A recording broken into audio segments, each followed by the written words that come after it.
الله سبحانه وتعالى إذا حب عبد ابتلاه. لربما يبتليك لأنه يحبك. يقول صلى الله عليه وسلم: من يرد الله به خيرا يصب منه. يعني يبتليه. شنو يعني لك مفهوم الابتلاء؟ اختبار. هي الهدية. الدنيا هذه دار ابتلاء وامتحان. هذه الحياة جبلت على ألوان من الكدر. هي مجبولة على كذا، اختبار وابتلاء وامتحان. والإنسان لازم يبتلى. شخص مبتلى في نفسه، مبتلى في عزيز عليه، الله سبحانه وتعالى أحيانا يبتليك ببعض الأشياء. في صحتك، بالمرض، فشل، ظلم، الفقر، ابتلاء ورا ابتلاء. يكون بالخير ويكون بالشر. فالله من رحمته بعبده يبتليه. ليش؟ أطلبه وأسمع الله صوتي كل يوم لتعود إلى الله سبحانه وتعالى ليسمع تضرعه، ليجيب دعواتك. إذا صبرت على البلاء فلك هذه الثلاث. إما لرفع الدرجات، حتى الله عز وجل يكفر عنه سيئاته، أو يدفع الله عنك أذى مقدر. يكفيك من بعض الابتلاءات أن تعرفك على الله سبحانه وتعالى. أن البلاء يسوق قلبك إلى ربك. قربني من الله بالدعاء وبالصلاة وبالخشوع. أن الإنسان لابد أنه يصبر على الابتلاءات. إلى أي مرحلة يصل صبر الإنسان على الابتلاء؟ الله تعالى قسم الابتلاءات على وسعك. لا يكلف الله نفسا إلا وسعها.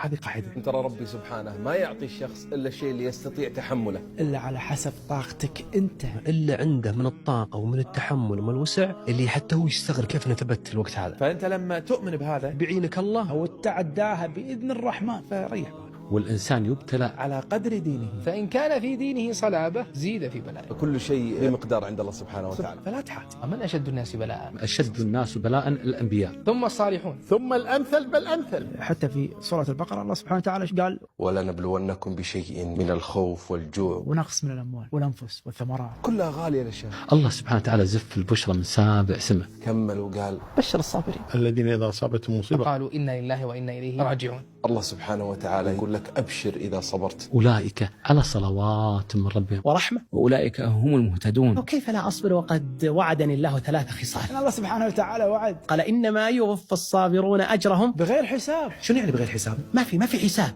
بدون رقم، كالماء المنهمر يغرف لهم غرف. اصبر واحتسب. لمتى بنصبر؟ الله ما قال لك لازم أعطيك الحين. والله سبحانه وتعالى خبأ للمبتلين عظيم الأجر يوم القيامة. الابتلاء نعمة أو نقمة؟ قد يكون نعمة وقد يكون نقمة. ترى هذا الابتلاء من أشد النعم من الله سبحانه وتعالى. اقنعني. كيف بلا نعمة؟ إذا كنت مقتنع أنها من الله سبحانه وتعالى. يعني مثلا بعض الأسر لديها طفل معاق، هذا الطفل نعمة على أهله. النبي عليه الصلاة والسلام قال عجبا لأمر المؤمن إن أمره كله له خير، إن أصابته سراء شكر فكان خيرا له، إن أصابته ضراء صبر فكان خيرا له، وما كان ذاك إلا المؤمن. ألف لام ميم. حسب الناس أن يتركوا وأن يقول آمنا وهم لا يفتنون. ولقد فتنا الذين من قبلهم فليعلمن الله الذين صدقوا ولا يعلمن الكاذبين. وش الواجب علي؟ يعني جاني بلاء. وكيف ممكن يتجاوزه؟ خليك دائما واثق بالله سبحانه وتعالى. أن تحسن الظن بالله، أن يرضى الإنسان بقضاء الله وقدره.